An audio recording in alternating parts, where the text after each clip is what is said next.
മുളകുശ്ശി ഉണ്ടാക്കാനായിട്ട് ഞാനിവിടെ ചേനയും 2 വാഴയ്ക്ക എടുത്ത് വെച്ചിട്ടുണ്ട്. ഇതൊക്കെ തൊലി കളഞ്ഞ ശേഷം നല്ലപോലെ കഴുകിയെടുക്കാം. എന്നിട്ട് കഷ്ണങ്ങളാക്കി അരിഞ്ഞെടുക്കാം. ചേന നല്ലപോലെ തൊലി കളഞ്ഞ് കഴുകി എടുത്തിട്ടുണ്ട്. ഇനി ഇതുപോലെ രണ്ടാക്കിയ ശേഷം കഷ്ണങ്ങളാക്കാം. ഈ ഒരു സൈസിൽ വേണം അരിഞ്ഞെടുക്കാനായിട്ട്. അതുപോലെ വാഴയ്ക്ക തൊലി കളഞ്ഞിട്ടുണ്ട്. ഒരു പകുതിയോളം തൊലി കളഞ്ഞിട്ടുള്ളൂ. അപ്പോൾ ഇതും ഇതുപോലെ തന്നെ രണ്ടാക്കാം. വീണ്ടും രണ്ടാക്കിയ ശേഷം കഷ്ണങ്ങളാക്കി അരിഞ്ഞെടുക്കാം. മുഴുവനായിട്ട് തൊലി കളയണം എന്നുണ്ടെങ്കിൽ അങ്ങനെയും നിങ്ങൾക്ക് അരിഞ്ഞെടുക്കാവുന്നതാണ്. ഇതൊക്കെ കുക്കറിലാണ് വേവിച്ചെടുക്കുന്നത്. അതുകൊണ്ട് കഷ്ണങ്ങൾ കുറച്ച് വലുതായിട്ടാണ് അരിഞ്ഞിട്ടുള്ളത്. വാഴയ്ക്കയുടെ നിറം മാറാതിരിക്കാൻ അരിഞ്ഞ ഉടൻ തന്നെ അത് വെള്ളത്തിലിട്ട് വെക്കാം. ഇനി ഒരു കുക്കർ എടുക്കുക. ഇതിലോട്ട് 1/4 കപ്പ് ചെറുപരിപ്പ് ഇട്ട് കൊടുക്കാം. ചെറുപരിപ്പിന് പകരം തുവരപ്പരിപ്പും ഉപയോഗിക്കാം. ഇനി ഈ പരിപ്പ് നല്ലപോലെ കഴുകിയിട്ട് വരാം.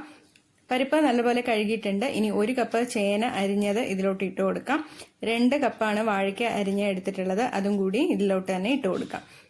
എളുപ്പത്തിന് വേണ്ടി ഞാൻ എല്ലാം കൂടി ഒരുമിച്ച് കുക്കറിൽ വേവിക്കുന്നേ ഉള്ളൂ. നിങ്ങൾക്ക് വേണമെങ്കിൽ പരിപ്പ് സെപ്പറേറ്റ് ആയിട്ട് കഷ്ണങ്ങളും സെപ്പറേറ്റ് ആയിട്ട് വേവിച്ചെടുക്കാം. ഇനി ഇത് മുങ്ങുന്ന അളവിലുള്ള വെള്ളം ഒഴിച്ചു കൊടുക്കുക. ഞാൻ 1 കപ്പ് ചേർത്ത് കൊടുത്തിട്ടുണ്ട്. ഇതിന് എരിവിന് ആവശ്യമുള്ള ഒരു പച്ചമുളക് നടുവിൽ കീറി ചേർത്ത് കൊടുക്കുന്നുണ്ട്. നല്ല എരിവായതുകൊണ്ട് ഞാൻ 1 പച്ചമുളകേ ചേർക്കുന്നുള്ളൂ. കഷ്ണങ്ങൾക്ക് ആവശ്യത്തിനുള്ള ഉപ്പ് 1/4 ടീസ്പൂൺ ഉപ്പ് ചേർത്ത് കൊടുത്തിട്ടുണ്ട്. ഒരു 1/4 ടീസ്പൂൺ മഞ്ഞൾപ്പൊടിയും കൂടി ചേർത്ത് നല്ലപോലെ ഒന്ന് ഇളക്കി കൊടുക്കാം. ഇനി 3-4 കറിവേപ്പിലയും കൂടി ഇട്ട ശേഷം കുക്കർ അടച്ചു വെച്ച് 2 വിസിലിൽ വേവിച്ചെടുക്കാം. ഇനി ആവി പോയതിന് ശേഷം വിസിലെടുത്തിട്ട് നമുക്ക് തുറന്ന് നോക്കാം.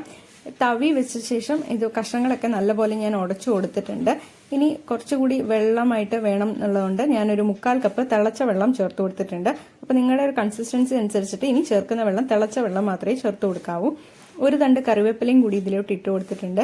തീ ഓൺ ചെയ്തിട്ടുണ്ട്. ഒരു 1/4 ടീസ്പൂൺ കുരുമുളക് പൊടി ചേർത്ത് കൊടുത്ത് നല്ലപോലെ ഒന്ന് മിക്സ് ചെയ്തെടുക്കാം. കറി നല്ല വെള്ളമായിട്ട് വേണമെന്നുണ്ടെങ്കിൽ നിങ്ങൾക്ക് ഒരു 1-1.25 കപ്പ് വരെ വെള്ളം ചേർത്ത് കൊടുക്കാം.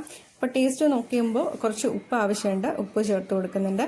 ഇനി ഒരു 1/4 ടീസ്പൂൺ കൂടി കുരുമുളക് പൊടിയും കൂടി ചേർത്ത് കൊടുക്കുന്നുണ്ട്. അപ്പോൾ മൊത്തം ഞാൻ 1/2 ടീസ്പൂൺ കുരുമുളക് പൊടി ചേർത്ത് കൊടുത്തിട്ടുണ്ട്. ഇനി നല്ലപോലെ തിളയ്ക്കാനായിട്ട് വെക്കാം.